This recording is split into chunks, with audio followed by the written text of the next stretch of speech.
4월 27일 새벽 예배를 하나님께 드리겠습니다. 오늘 우리에게 주신 하나님의 말씀 민수기 19장 1절에서 10절의 말씀입니다.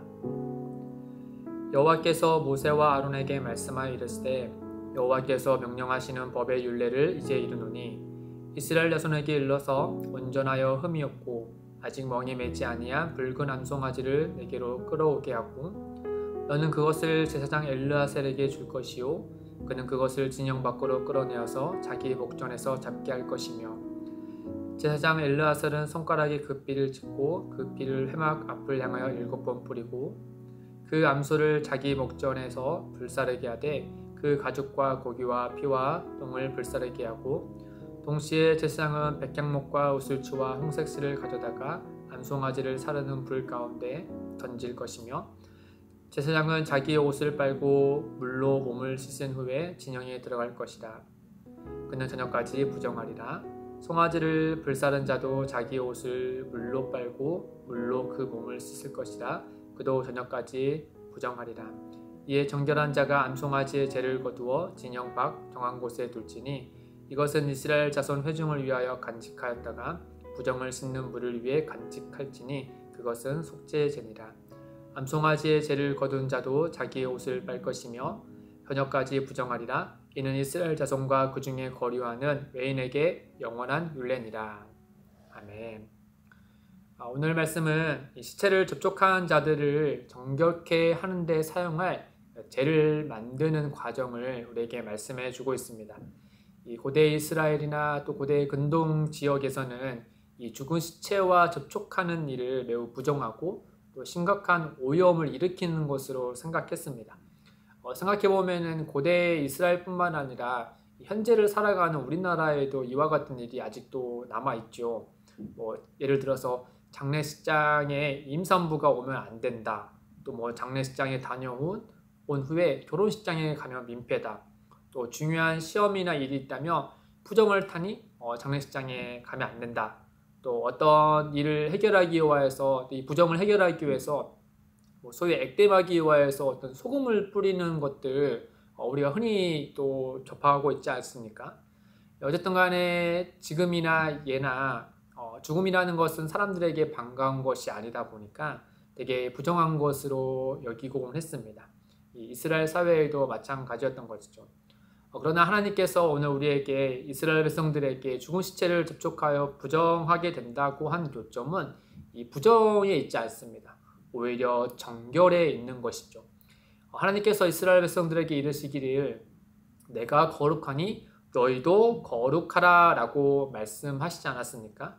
그러니까 거룩하신 하나님의 백성으로서 제사장뿐만 아니라 일반 백성들도 그 거룩을 보존해야 했던 것이죠. 그런 의미에서 하나님은 오늘 이 이스라엘 백성들에게 매우 어쩌면 시적절하게 이 거룩하게 되는 죄에 대해서 만드는 방법에 대해서 말씀해 주고 있습니다. 우리가 이제 내일 살펴보면은 이 죄를 시체에 접촉하게 되어서 부정하게 된 이들을 위하여서 사용되는 것을 우리가 알고 있는데 이 점에서 왜 시적절하냐 하면 우리가 민수기 말씀을 살펴보면 알듯이 11장에서부터 16장 이르기까지 이스라엘의 수많은 죄로 인하여서 큰 재앙을 받아서 많은 이들이 죽게 되지 않았습니까? 11장에 보면은 먹는 것으로 인하여서 또 14장에서는 정탐꾼과 또 하나님께서 가지 말라는 호르마에 올라감으로 인해서 수많은 사람들이 죽게 되죠. 또한 16장에서는 이 고라 자손의 큰 반역으로 인하여서 그들이 하나님의 큰 재앙을 받아서 죽게 되지 않습니까?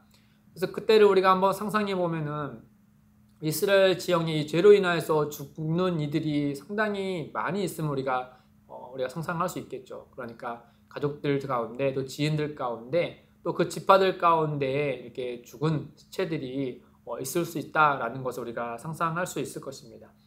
따라서 하나님은 이 모세와 아론을 통하여서 이 죽은 시체와 접촉한 이들이 어떻게 정결하게 되는 것에 대해서 우리에게 말씀해 주고 있는 것이죠.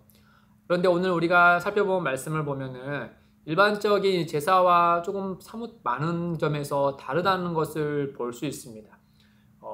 몇 가지 생각해 보면은 이 성막이 아닌 이스라엘 진영 바깥에서 제물을 잡았다는 것, 또 비록 성막에서는 거의 다 제사장들이 제물을 잡지 않습니까? 그런데 이 진영 밖에서는 이 붉은 암송아지를 일반 백성이 제물을 잡고 있죠.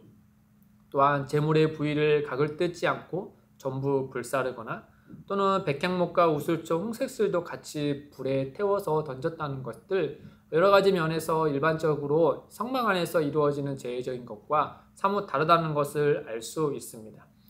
그런 점에서 우리가 조금 더 생각을 해보면은 이 오늘 말씀하는 붉은 암송아지를 잡는 이러한 제사하는 방법을 보면은 굉장히 좀 간소화했다는 것을 우리가 알 수 있죠. 아무래도 일반 백성이, 그러니까 전문가가 아닌 일반 백성이 이와 같은 일을 해야 됐기 때문에 많은 부분에서 간소화한 것으로 우리가 생각할 수 있을 겁니다. 이 제사장인 엘르아살은 그 붉은 암송아지를 잡는 것을 관리 감독하는 일을 하였고, 또 일반 백성들은 그 일에 주도적으로 그 암송아지를 잡고 제를 만드는 일을 했죠. 그런 다음에 그 제를 공동체가 같이 사용할 수 있는 곳에 정하여 두고 많은 이들이 스스로 와서 그 일을 했습니다. 어쨌든 간에 이런 간소화했음에도 불구하고 하나님께서는 이 일반 백성들이 하는 이 제의적인 것도 역시 그 무게는 다르지 않다라는 것을 우리에게 알려주고 있습니다. 그래서 이 일을 속죄제다라고 말씀할 뿐만 아니라 마지막 절에 보면은 영원한 율례니라라고까지도 말씀하고 있습니다. 우리 이 그 말씀을 통해서 우리가 하나님께서 이와 같은 특별한 제의를 내신 이유에 대해서 한 3가지 정도만 생각을 하고, 그런 다음에 현대에 우리가 살아가는 우리에게 어떻게 적용할 수 있는지를 같이 생각해 보면 좋겠습니다. 첫째는 이 죽은 시체를 접촉한 이들을 위하여서 하나님이 이와 같은 일을 하셨다라는 것이죠. 우리가 앞서서 말씀드렸다시피 이스라엘 공동체적으로 이렇게 많은 이들이 죽었던, 죄로 인해서 죽게 되어서 시체가 있다는 사실을 우리가 말씀드렸지만은, 그에 못지않게 우리가 이스라엘 백성들이 이제 앞으로 살아가면서 항상 그 가족 안에서 누군가가 죽게 되는 일이 있기 마련이지 않겠습니까? 만약 이 제의적인 방법이 없다라고 하면은 이 죽은 가족과 접촉을 했기 때문에 이스라엘의 그런 가족의 많은 구성원들은 각자 성전에 와서 또 각자의 제물을 바침으로 정결케 되는 법을 받아야 했습니다. 그러다 보니까 그 당시에 가족 구성들이 꽤나 많았겠죠. 그렇게 해서 이 제물을 사서 제물을 바쳐야 되니 이 비용적인 면에서 상당 부분의 부담으로 작용했을 것입니다. 그러나 오늘 말씀을 보면은 이런 시체를 접촉한 이들이 이스라엘 공동체가 같이 사용할 수 있는 재를 만들어 놓고 각자가 물을 통하여서 이 정결케 되는 의식을 함으로 간소화되고 비용도 많이 절감되는 것을 우리가 알 수 있죠. 두 번째로 하나님께서 이와 같은 특별한 제의를 내신 이유를 생각해 보면은, 두 번째는 제사장뿐만 아니라 일반 백성들도 각자의 삶의 영역에서 거룩해야 한다는 점을 강조하고 있다라고 하는 겁니다. 이 제사장 엘르아살이 진영 밖에서 회막을 향하여서 피를 7번 뿌리는 장면이 있지 않습니까? 그러니까 진영 밖에서 중앙에 있는 회막을 향하여서 피를 뿌렸다는 것은 그 진영 밖에서 회막 사이에 있는 이스라엘 일반 백성들의 그런 장막을 향하였다라는 말도 표현되어 있는 것이죠. 그렇기 때문에 이스라엘 백성들은 누구나 할 것 없이 하나님께서 거룩하시니 너희도 거룩하라는 그 말씀에 적용하여서 일상생활 속에서도 역시 거룩함을 보존하고 또 정결한 삶을 살아야 했습니다.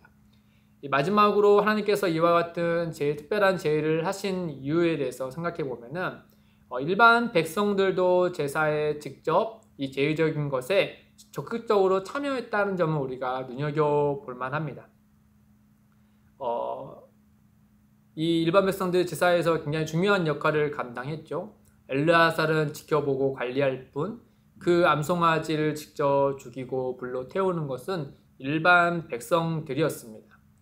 그런 점에서 우리가 일반 제사장뿐만 아니라 일반 백성들도 역시 이스라엘 진영의 이런 거룩성을 같이 보존해야 되는, 이런 이스라엘 공동체 전체가 이와 같은 일을 같이 참여해야 한다는 사실을 우리에게 말씀해 주고 있는 것이죠.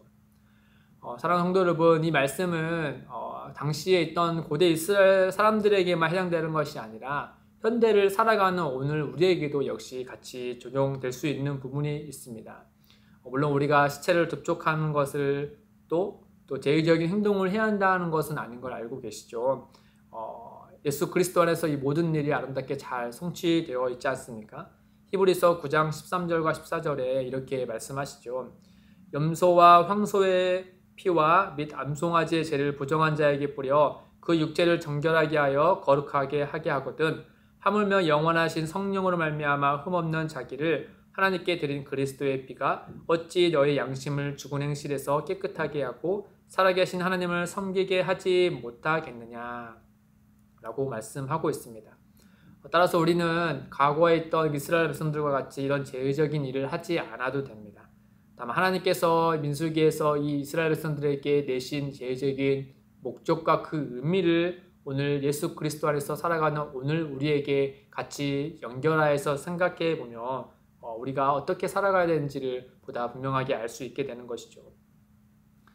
우리는 어쩌면 영적인 의미로 우리 가족 중에 또는 지인들 중에 예수 그리스도를 믿지 않음으로 죽어가는 영혼들이 곁에 있을 것입니다.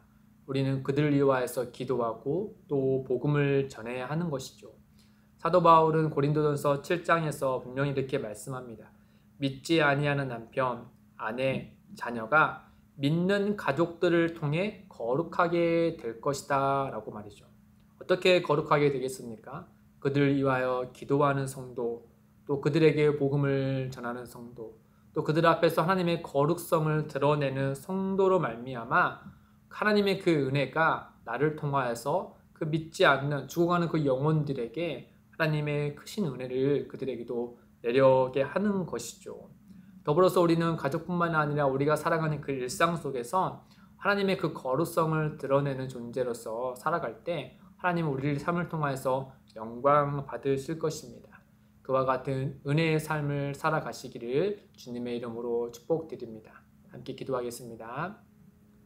하나님 아버지, 그리스도 예수 안에서 우리를 거룩한 하나님의 자녀로 삼아주셔서 감사합니다. 내가 거룩하니 너희도 거룩하라는 말씀을 마음에 새기어 우리의 가정, 일상의 그리스도 예수 안에서 거룩하도록 성령께서 역사하여 주옵소서. 예수님의 이름으로 기도드립니다. 아멘.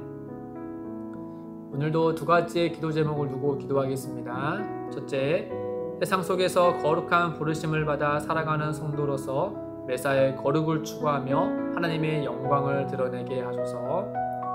둘째, 기쁨이 되는 교회가 공동체적인 책임을 가지고 교회와 지역, 세상의 거룩성을 전파하고 보존하는 일에 사용되게 하소서. 이를 위해 함께 기도하며 나아가겠습니다.